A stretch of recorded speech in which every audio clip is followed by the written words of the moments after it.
What's up, Duke fans, and welcome to another episode of Duke Blue Central. Apologies for the delay in getting this episode up. We're going to be recapping a disappointing Duke loss at home to our arch nemesis, the Carolina Tar Heels. Just haven't had a lot of time to sit down and record this episode. Going to go through that game and then maybe give a little bit of an ACC tournament preview because it is officially the postseason, regardless of how we feel about how the end of the regular season ended. It is time for Duke to move on. I think Flip, maybe this is a quote I'll resonate throughout this episode. Flip, I thought, had a great quote at the end of the Carolina game, which was that, look, I mean, the Carolina games are important. Duke, Carolina, very, very important games. But the goal that the team set out at the beginning of the year was not to beat UNC twice. Beating another singular team was not a goal this team set out. This goal set out with the goal of winning a national title, and it's time to work on fulfilling that goal. You got the ACC Tournament as a warm-up, and then it's really go time. But every game from here on out is win or go home in some sense of the word. So it's time to start looking towards the postseason. But before we do that, let's recap this game. Just a wild rivalry game at Cameron, of course, and I think it has to start with breaking down Cormac Ryan's performance for the Carolina Tar Heels. Had the absolute game of his life, scoring 31 points in 34 minutes of play. He went 6 for 8 from 3, 8 for 12 from the field, and I mean, he's the primary reason Carolina won this game. When you look at the rest of the box score, very favorable for Duke to win this game. Harrison Ingram was the second leading scorer with 14. R.J. Davis and Armando Bacot both only had 9 points on not wonderful shooting splits. R.J. Davis went 4 for 12. Bacot went 4 for 11. R.J. Davis only hit 1 3 in this game. It had 3 turnovers. I mean, just the box score would lead you to believe Duke would win this game other than that huge 31-point bomb from Cormac Ryan. We let him get going early in the first half by hitting those 2 open threes. And look, this is a game Carolina shot the ball exceptionally well from 3. They shot 46%. But to be honest, man, Duke let them shoot a high percent. A lot of Cormac's threes were contested shots, but man, the first several were wide open. He was able to get in transition, or we just weren't running out to cover him. We employed the same strategy we did to the last game, which was really try to hone in on RJ and Bacot. Way better job of containing Armando Bacot this game. Huge improvement there. But at some point, look, I mean, you just got to tip your cap to the opponent. Cormac Ryan scored 31 points and made 6 threes in this game. I think I said this to one of my friends after the game. I don't think anyone has played Duke as hard as Carolina has this season. For as much as I think they're maybe not the best team we've played, I still think Arizona is probably a better team than them. As good as UNC is, I just think nobody has played Duke as hard as Carolina has, and we've lost both of those games, and we have to face that. We have to face that as Duke fans. Carolina had our number this year, at least in the regular season. We don't know if we're going to meet again. I don't know that we will. But they had our number this year. Look, we swept them last year. They swept us this year. They returned the favor for us. But man, this game was an interesting one. On the Duke side, too, a lot of the numbers are just really strange. Other than Flip having a good game, scoring 23, 7 rebounds, 2 assists, 3 blocks, 2 steals. Good game from Flip. And, man, there was a period of point. He didn't have a great first half, but, gosh, to open the second half, it felt like Duke was going to go on a run to win this thing, and he took off. But other than that, man, you can look at the score sheet and you can kind of tell why we lost. Jared McCain, another good performance, 19 points from him, 2 for 5 from 3. Tyrese Proctor, I thought, had a good game. 6 for 11 shooting from him. We'll take that, above 50%. 2 for 6 on his threes. Like to see him make more of that, but it's hard to find any blame on him. Also finished with 3 assists. Only 1 turnover and 2 steals to add to that came at critical points of the game. Also played the full 40 minutes today, and that's what I think we're going to see from Tyrese the rest of the year. He's playing every minute of every game unless he gets into foul trouble, I believe, which he's good at avoiding. Good game from him. But, man, other than that, the guys really didn't perform that well, and I hate to say it, Jeremy Roach has been the most consistent player for Duke all year, and he didn't play well this game. And he said this in the post-game locker room interview. You're going to watch it. I don't want to rag on Roach. He's had an amazing career at Duke, an amazing year just in this year. But he admitted he didn't play well today. He shot 3 for 12, did hit 2 threes, had 2 turnovers, a couple of them both of them, at least one of them really costly. Finished with 13 points, but it wasn't an efficient 13, and just I think maybe the emotions of senior night may have got to him. Which, listen, nothing to blame on him. It's got to be emotional going in there knowing it's potentially your last game at Cameron, such a legendary place. And on top of that, you're playing an electric opponent that has had Duke's number more than any team we've played this year. But look, Jeremy, let's face facts. Jeremy didn't have a good game. Mark Mitchell, I also thought had maybe his worst game of the year. Only played 18 minutes in this game, and he was, I like Mark too, but he was essentially a non-factor in some parts of the UNC game. And I believe in Mark. I believe he will come back and have a great tournament. He should be playing with some extra fire in the NCAA tournament, knowing what he went through last year, being pulled from a game that we lost and sent us home. Mark should be playing with an edge this tournament season, and I'm excited to see that. I believe in Mark. I think he's a great player, but we have to face the music here. He scored 3 points. Only played 18 because they couldn't keep him out there on the floor that long. Not a great game from him. The bench wasn't that great either. Ryan Young had 20 minutes, but had good rebounding stats as always.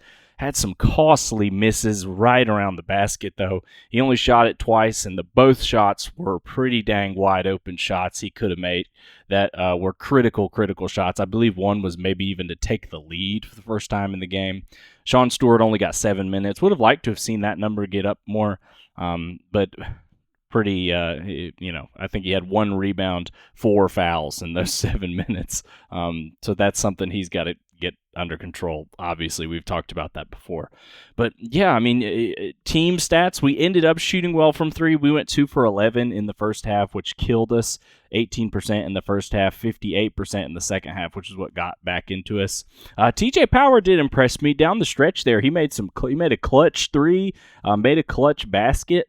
Maybe we found a little something here in TJ. Only played 4 minutes, but it was able to get 7 points and hit the 1-3. I mean, it was like he hadn't played for like 25 minutes. They call his number to hit a big-time 3 to extend the game, and he hit it. Good for TJ. I'd like to see more of him. I mean, I think this has been interesting without Caleb Foster. To see TJ and Sean play more has been a fascinating development here at the late end of the season. Wish we could have got those guys in a little bit more in regular ACC play. But sometimes injuries create opportunities, and that's what these guys are getting, are opportunities to play and succeed. And I thought he did that pretty well today.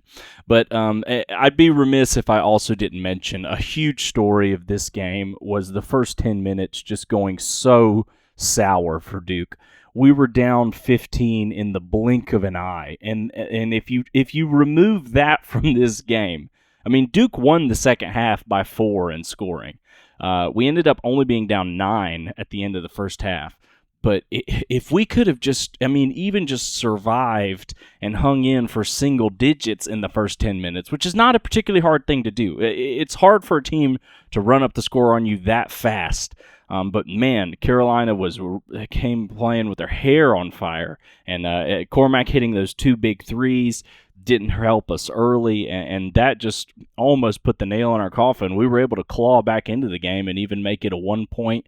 I don't think we ever tied or took the lead, but we were in a position to win, but we couldn't take advantage of it, and a huge part of it was because of the massive hole we dug ourselves in, and we couldn't dig ourselves out. Now, listen, I say that. This was a 1-point game early on into the second half. We had an opportunity, and I feel like I've said this before, and this is what really scares me for postseason play.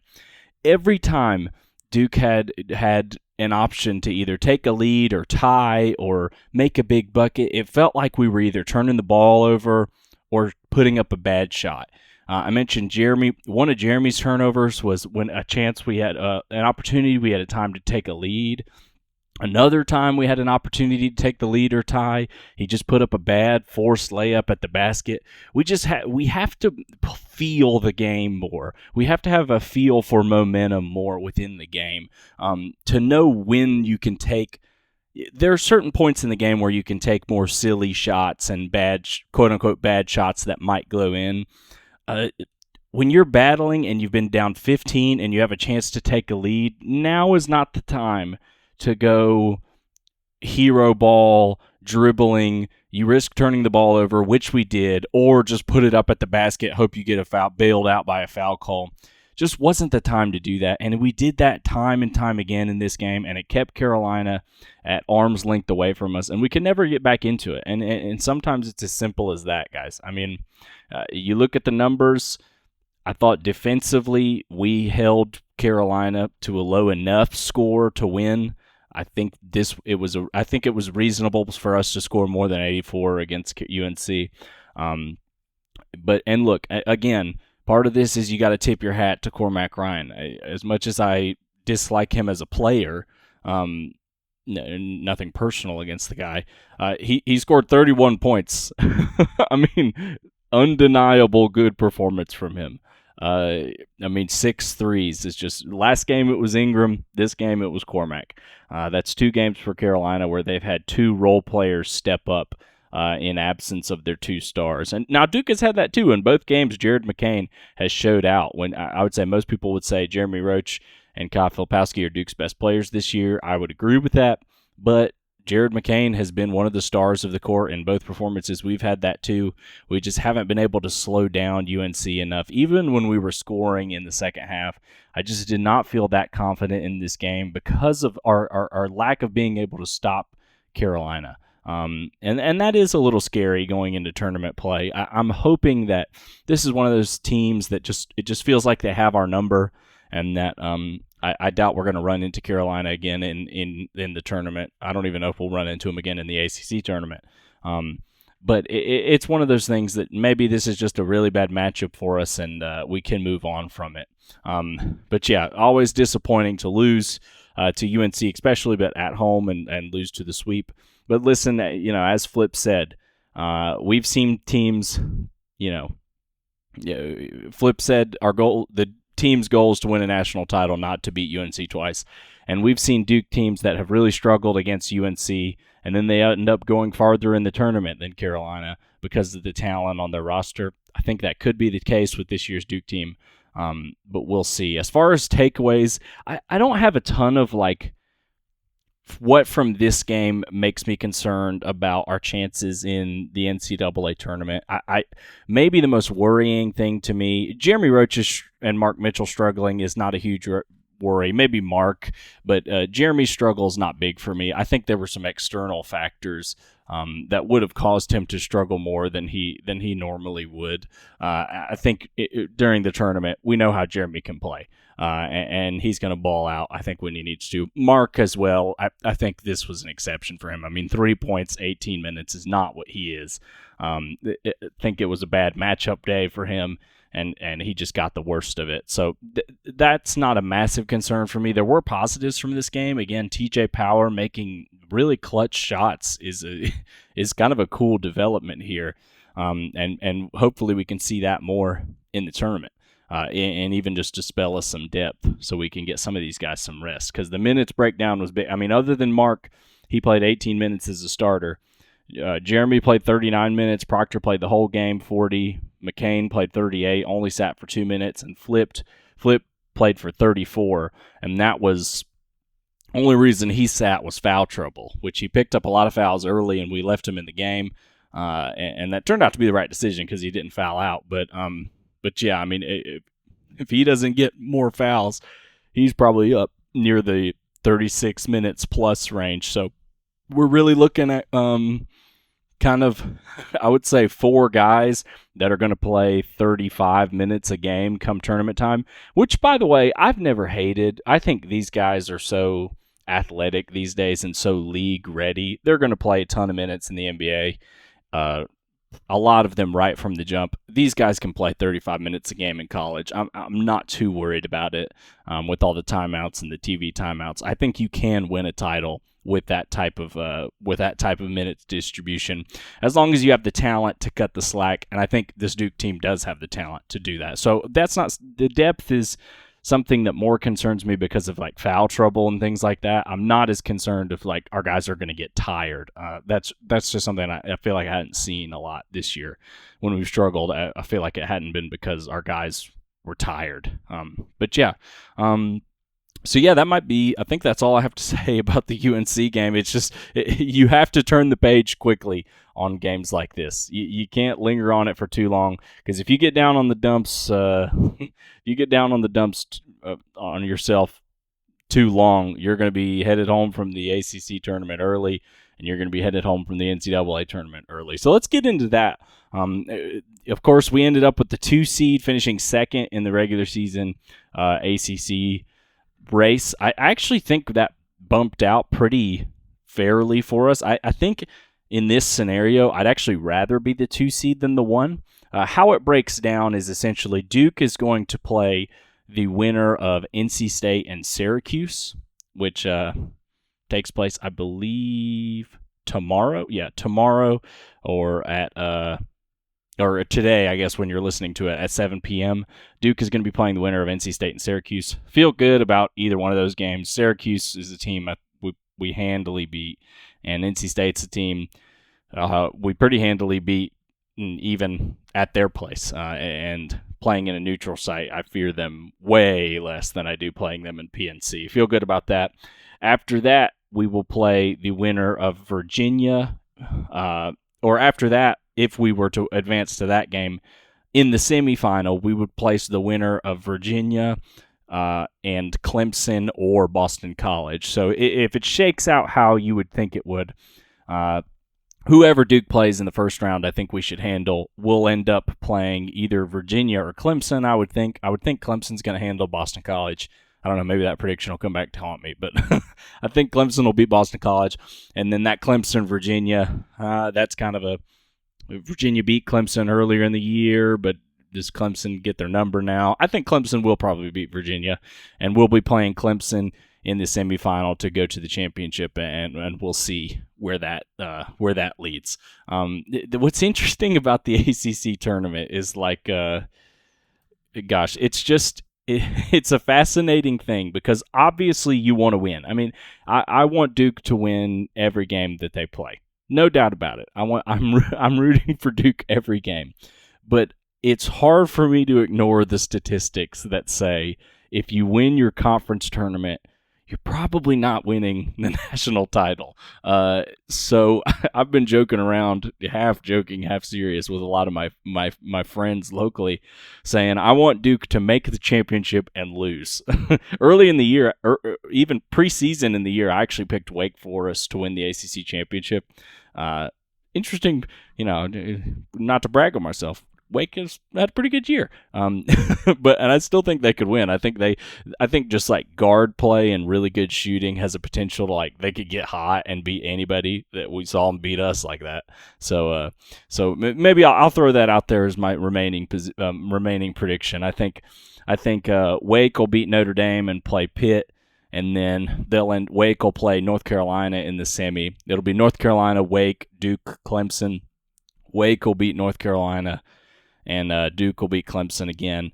And then we'll play Wake in the championship and drop one to them. And hopefully there's our last loss of the year. I know it's not really like a great statistic to look at, but I don't feel great about our chances in the big tournament if we win the ACC. And it's hard to ignore the stats on that. I think there's something to do with mentality of taking a loss right before you get in the tournament. I think does something to your team mentally. I think if you go into everybody says you want to get hot at the right time. I think that's actually an overrated statement. You have to be able to create your own energy to win the tournament. You can't rely on momentum going into the tournament because you got to win 6 games in a row. So you got to start your winning streak in the tournament. I don't think it's great to be on this big 15-game, 11-game tear going into the tournament, you have to be able to create your own hype within the dance. And that's something hopefully Duke can do. And I think losing your conference championship game also reminds you that nobody's invincible. I think if Duke were to go to the ACC title game and lose and just kind of had a bad taste in their mouth going into the real tournament, I think that does something that just says, hey, as good as we are, anybody can beat us on any given night. So we got to show up. They know how it feels to get sent home down in the dumps. And then they're going to fight like heck to really make sure that doesn't happen again in the NCAA tournament. So there's my predictions for the ACC tournament. I think Duke will play, let's say NC State beats Syracuse. Duke will be in NC State. And then Virginia will beat Clemson, or Clemson will beat Virginia. Duke will beat Clemson to get into the championship game. Wake Forest will beat Notre Dame to face Pitt. They'll also beat Pitt. North Carolina, let's say, I think Virginia Tech will probably beat Florida State. North Carolina will play Virginia Tech, win, then lose to Wake in the semifinal, and then Wake will beat us to be ACC champion. And then hopefully that's the last time we're talking about a Duke L. Speaking of that, as I've kind of said before in my previous episodes, it's interesting to see.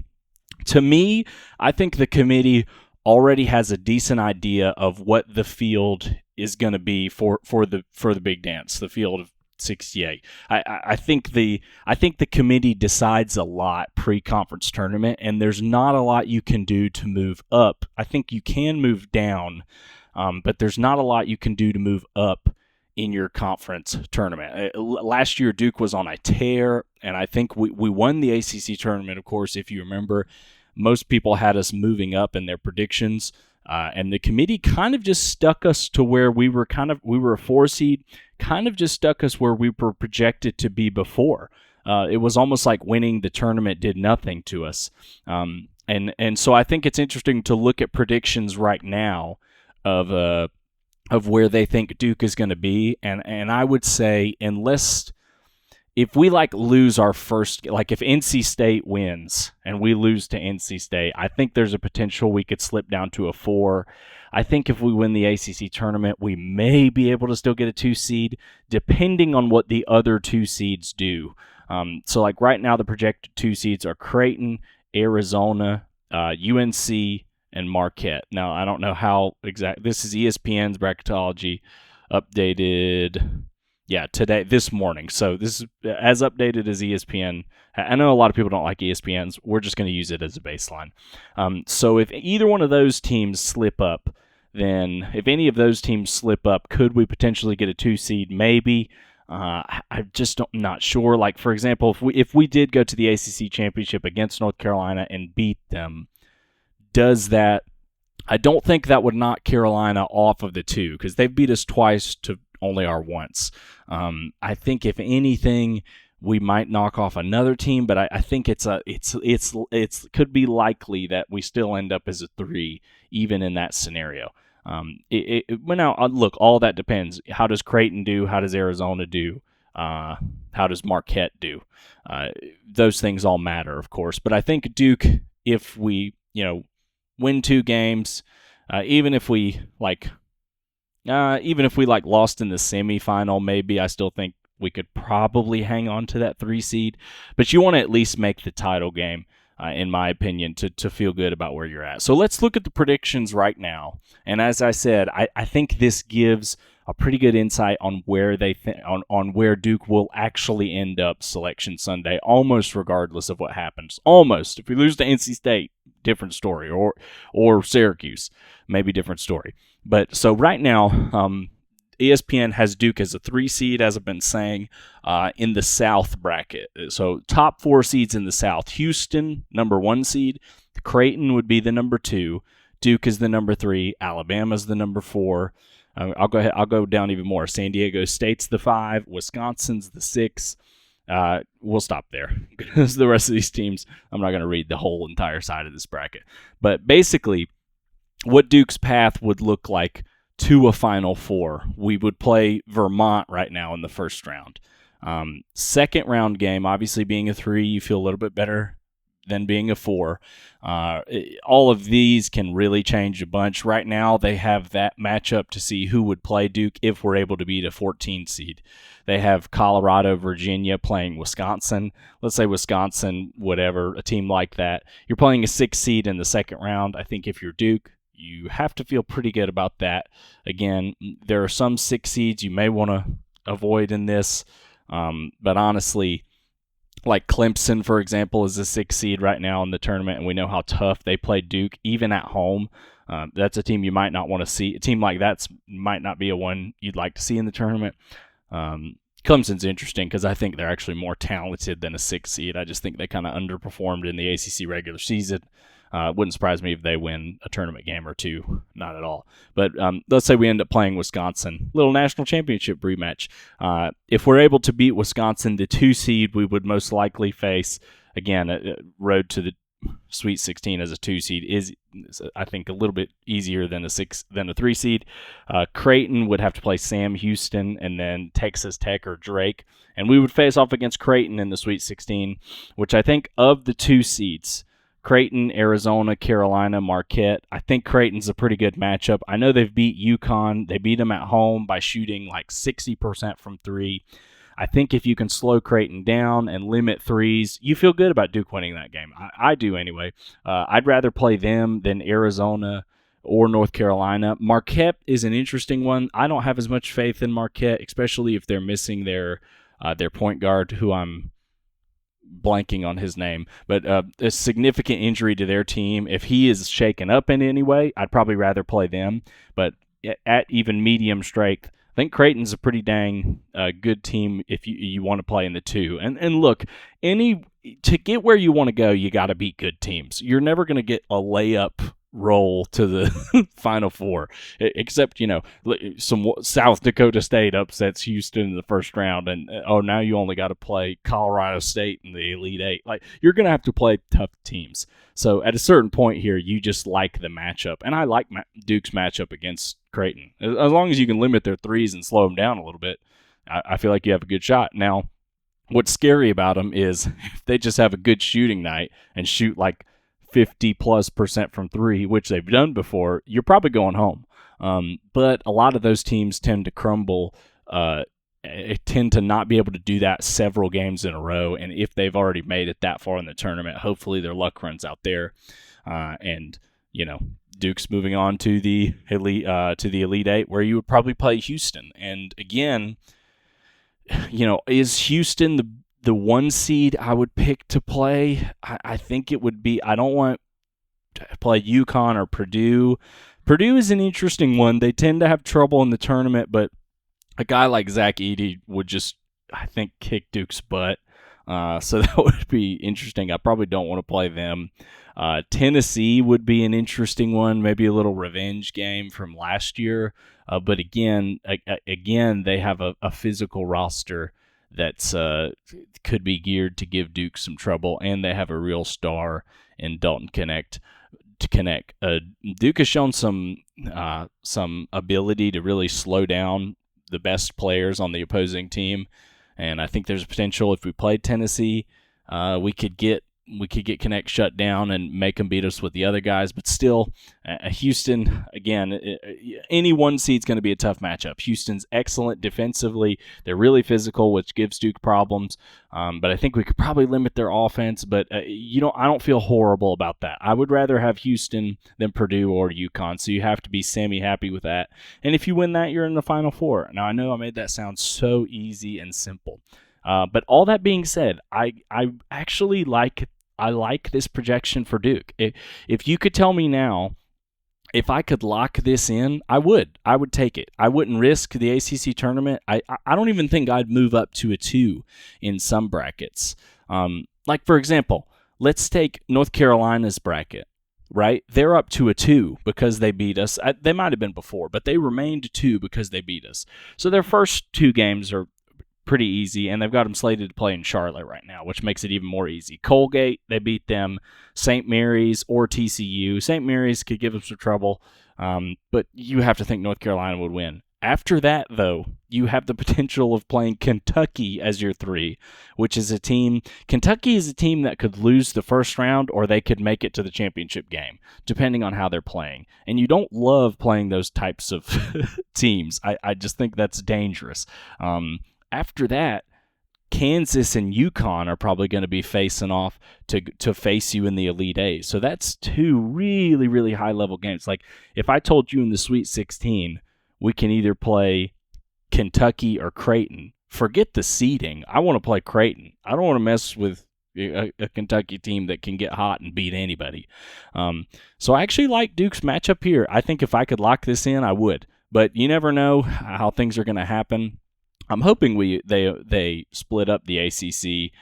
They typically do. I don't want to see any ACC team early. Just kind of, I don't know. It doesn't feel in the spirit of the tournament to have those kind of matchups. But I like this seeding for Duke. I think if we can hang on to this and have a bracket kind of similar to this, being in that region with those teams, I like, if we're going to be a 3, which I think we will, I like Creighton being our 2, and I don't mind Houston being the 1. I would just want to avoid Purdue and UConn.